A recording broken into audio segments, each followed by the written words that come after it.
खुलुमबाय बड'लेण्ड खौराङाव नोंथांखौ बरायबाय दिनैनि रादाबखौ फरायदों आं रामेन बर'आ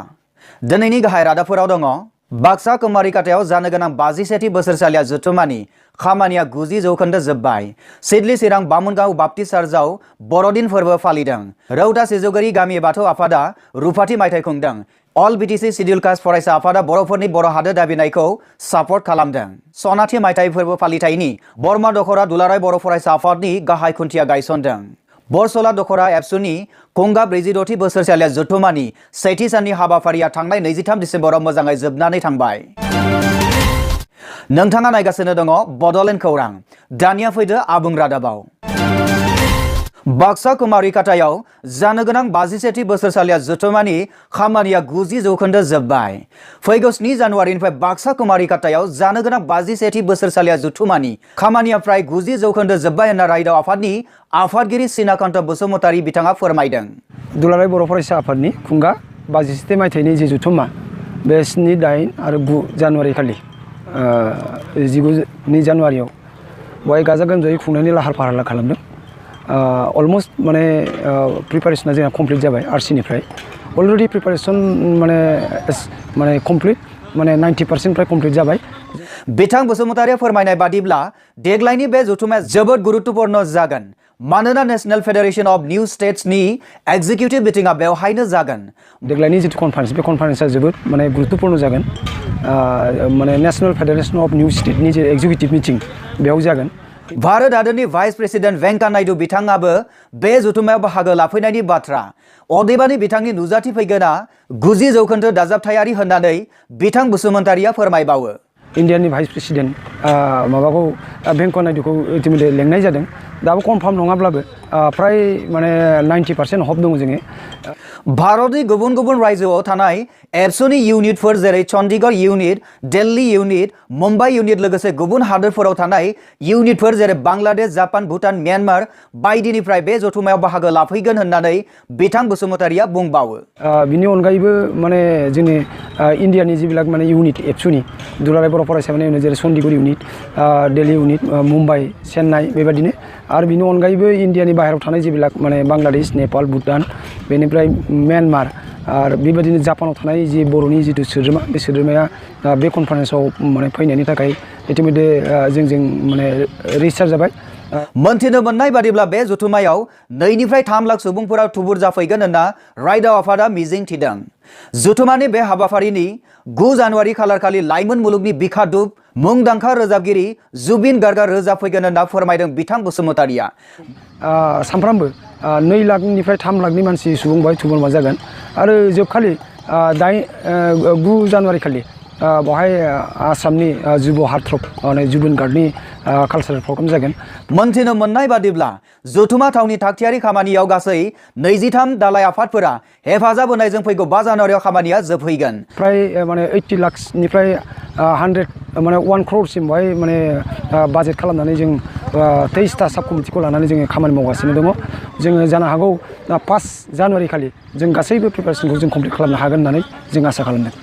बिथां आफादगिरिया फोरमायनाय बादिब्ला कुमारिकाटा दखरा एबसुनि सिङाव थानाय गासै 80 गामिफोरा हेफाजाब होदों आरो साखाथिनि दखरा दुलाराय बर' फरायसा आफादफोर जेरै तामुलपुर नाग्रिजुलि नावकाटा आरो महरीपारा फरायसा आफादफोराबो हेफाजाब होदों होननानै बिथां बसुमतारिया बुंबावदों प्राय जोङो गामि गामि लेंहरगासिनो दङ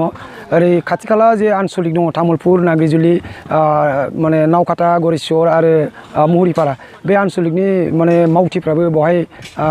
माबायै मावगासिनो दङ अनारारि हिसाबै गतिके खामानि मावनायाव जेबो उसुबिदा जायाखै प्राय मानसिनिफ्रायनो जों माने सहायखौ जों मोनदों बिनि अनगायैबो रांखावरियाव प्राय जोंनि कुमारिकाटा ओनसोलनि न'खरफ्रामनिफ्रायबो जोङो 500निख्रुइबो बांसिन फेमिलि पार फेमिलि जोङो फैसा कालेक्सन खालामदों आरो रायजोफ्रा जोबोद खुसियै बे रांखौ होनो थाखाय थियारि जादों बिनि अनगायैबो साख्रियावला माने आफादनिफ्राय जोङो साख्रि मावग्रा मानसि बिनि अनगायैबो बिजनेस आरो पलिटिकेल एंगेलनिफ्रायबो जथेस्थ फाइनान्सियेल मदद मोनदों आरो ओमफ्राय जोङो जोंनि जितु टारगेट बे टारगेटखौ जोङो सुफुंनो हागोन होननानै जों आसा खालामगासिनो दङ गाबगोनां हाबाफारियाव गोबां रोखोमनि दिन्थिफुंनायबो दिन्थिनाय जागोन होनना मिन्थिनो मोननाय जादों आसामनि गुबुन गुबुन हारिसाफोरनि मोसानाय दिन्थिफुंनायाबो हाबाफारियाव सोफादेरजादों होननानै बिथां बसुमतारिया मिथिनो होयो। नोंथांमोना बेवहाय मा रोखोमनि एग्जिबिशन दिन्थिफुंनाय दिन्थिगोन मा प्रग्राम लानाय जादों आच्छा एग्जिबिशनाव फ्राय बिराद गिदिर एग्जिबिशन जोङो बहाय श' खालामनो हागोन होननानै जों आसा खालामदों फ्राय माने 350 स्टल अलरेडि बुकिं माने फाइनाल बुकिं जाबाय आरो माने बिराद गिदिर माने एग्जिबिशन जागोन बिनि अनगायैबो गभर्नमेन्ट सेक्टरनिफ्राय एग्रिकालचार सेक्टर फरेस्ट आरो मानेफ्राय स्वच्छ भारत अभियान बिनिफ्राय मोजां स्टल थागोन बिनि अनगायैबो जोंनि जिखिनि बायदिसिना दिन्थिनो हानाय उदालगुरिनिफ्राय एग्रिकालचारेल मोनसे माने नेशनेल एवार्ड मोननाय मोनसे टीमा जोंनि बेवहाय माबा फैगोन दिन्थिफैगोन आरो बिनि अनगायैबो बेवहाय गोबां खाथि खालायाव थानाय जिखिनि मोजां मोजां जिनिस जोङो बर' हारिनि बेवहाय समाज जोङो माबोरैहाय रायजो जाबोनायमोन बिनिबो मोनसे दिन्थिसालि जोङो दिखांनो जोङो आखायाव लादों आरो बेनि अनगायैबो बेवहाय थानाय जिखिनि दाउसेन दाउला अर्थात बेफोरबादिबो थागोन जेरै दाउराइ बेफोरबादि दाउनिबो मोनसे एग्जिबिशन थागोन होननानै जोङो इतिमध्य थि खालामबाय गतिके अलमस्ट एग्जिबिशना बिराद मोनसे मोजां प्रिपारेसन जादों फ्राय 350 स्टल माने अलरेडि माने फाइनाल एग्रिमेन्ट जों जादों गतिके आसा खालामदों बेवहाय सान हर मोसानाय मुसुरनाय थागोन बिभिन्न जाति जनगोष्ठीनिफ्राय मोसानाय मुसुरनाय कालचारेल प्रग्राम थागोन बेवहाय आरो बेवहाय फ्राय जोङो सानथामाव फ्राय 6 निफ्राय 10 लाख मानसिनि माने गेदारिं जों मोनगोन होननानै जों आसा खालामदों आरो नोंथाङा नायगासिनो दङ बड'लेण्ड खौरां आङो मुस्रि सिनाकान्त बसुमतारी आङो आरसिनि बानजाय आफादनि आङो चेयारमेन आरो बेसिकेलि आं सासे स्कुलाव खामानि मावो फोरोंगिरि आरो आंनि न'आ कुमारखेतियाव दा बड'लेण्ड खौराङा दा जोंनि बर' समाजनि गेजेरावल' नङा अल अभार आसामनि अनगायैबो गुबुन गुबुन जायगायाव बड'लेण्ड खौराङा जोबोद माने मोनसे जोंनि थाखाय गोनांथि माबा जादों निउस जादों चेनेल जादों आरो जोङो आसा खालामो बड'लेण्ड खौराङा आरो बिनिफ्राय मोजांनिफ्राय मोजांसिन जालांथों जों बेखौनो आसा खालामनाय थां सिडली चिरां बामुनगाव बाप्टिस्ट चार्चआव बर'दिन फोरबो फालिदों थांनाय 25 डिसेम्बराव सिडली चिरां बामुनगाव बाप्टिस्ट चार्चआव सानसेनि हाबाफारिजों बर' ख्रिस्टियान धोरोमारि सुबुंफोरा गाजा गोमजायै क्रिसमास फोरबो खुंदों सानसेनि बे गाबगोनां फोरबो फालिथाया गसाइखौ बाख्नायनाय लोगोसे सिबिनाय बाइबेल फरायनाय क्रिसमास केक हानाय आरो गाहाय आलासिनि बिबुंथि बायदि हाबाफारिजों गोजोनै जोबनानै थाङो क्रिसमास फोरबोनि फालिनो लानाय इसोरनि थानसालि चार्चखौ समायना रमायनायै साजायनाय जायो धोरोमारि नुथायफोरजों चार्चनि गाहाय हाबलां आरो लांगोनाखौ गाबगोनां साजायलु खाखोरजों साजायनायजों लोगोसे क्रिसमास बिफांजोंबो साजायदेरनाय जायो ओजोंहाय सिडली ओनसोलनि खृष्टान धोरोमारि बर' सुबुंफोर गथ' गथाय सेंग्रा सिख्ला आरो बोराय बेन्थ गासैबो जोंगा मागा गोदान खसाब गाननायजों बोसोराव खेबसेल' क्रिसमास फोरबोखौ फालिनो फुंबिलिनिफ्रायनो थियारि जायो गिबि हाबाफारि बायदियै इसोरखौ बाख्नायनानै इसोर बाख्नाय मेथाइ क्वायारखौ रोजाबनाय जायो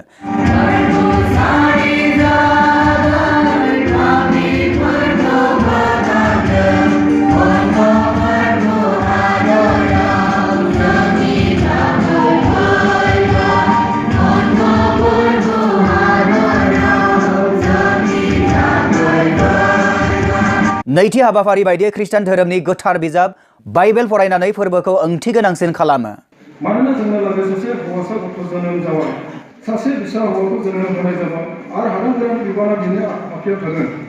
बेयो ख्रीष्ट फोरबो आरो नोंसोरो बेजोंनो मिथिगोन नोंसोरो सासे गोरलै गथ'खौ बिस्रिजों फानफब जानानै गंसे नावद्रायाव दोनजानाय मोनगोन थामथि हाबाफारि बायदियै क्रिसमास केक हानायखौ मावफुंनाय जायो उनावहाय ब्रैथि हाबाफारि बायदियै उन्दै उन्दै गथ'फोरनि मोसानाय दिन्थिफुंनाय जायो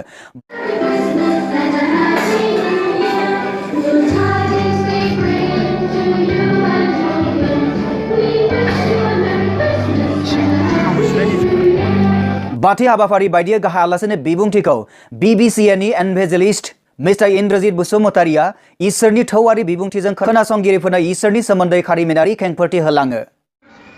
इसोरा मोनसे गावनि सम बायदि बे जाफुंहोदों गावनि सम बायदि बे जाफुंहोदों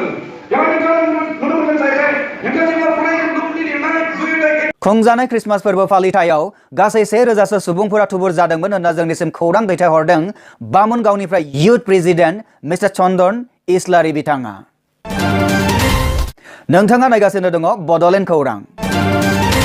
रौता सिजौगुरि गामि बाथौ आफादा रुफाथि मायथाइ खुंदों। थांनाय 22 आरो 23 डिसेम्बराव रौता बियाद बाथौ गौथुमनि सिङाव थानाय सिजौगुरि गामि बाथौ आफादा रुफाथि मायथाइ फोरबो खुंदों। साननैनि हाबाफारिजों रुफाथि मायथाइ फोरबोखौ सिजौगुरि गामि बाथौ थानसालियाव खुंनाय जायो होनना जोंनिसिम खौरां मोनफैदों। थानसालि फोथारनाय, धोरोमनि जाथाबिर होनाय, धोरोम गुरुफोरनि गोथैसि बावनाय, धोरोमनि बोसोनथि होनाय, सिजौगुरि गामिनि आगु बिबानगिरिफोरखौ मान बावनाय, बिसोम्बि बेखेवनाय आरो गेवलां मेल बायदि हाबाफारिनि आयदाफोरजों रुफाथि फोरबो फालिथाया जोबनानै थाङो। मख'नो गोनांदि हाबाफारियाव रौता गुदि बर' थुनलाइ आफादनि आफादगिरि मुस्रि बाबुल सोरां बर' बिथाङा बिसम्बिखौ बेखेवलाङो आरो गेवलां मेलखौ बेखेवो 70 नं माजबाद LSA MLA मान गोनां मुस्रि चरण बर'आ। बराय बिबुंथि लाखियो बानजाय आफादनि आफादगिरि मुस्रि महेश्वर दैमारी आरो गाहाय आलासि महरै नुजाथियो ODCABM नि आफादगिरि मुस्रि कान्दुराम बर' बिथाङा।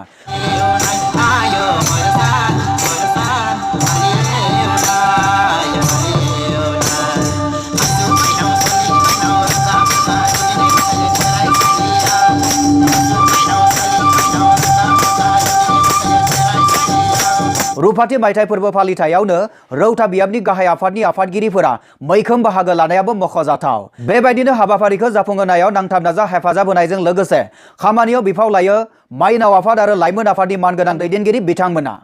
फोरबो फालिथायाव खमैबो 1000 सुबुंफोरा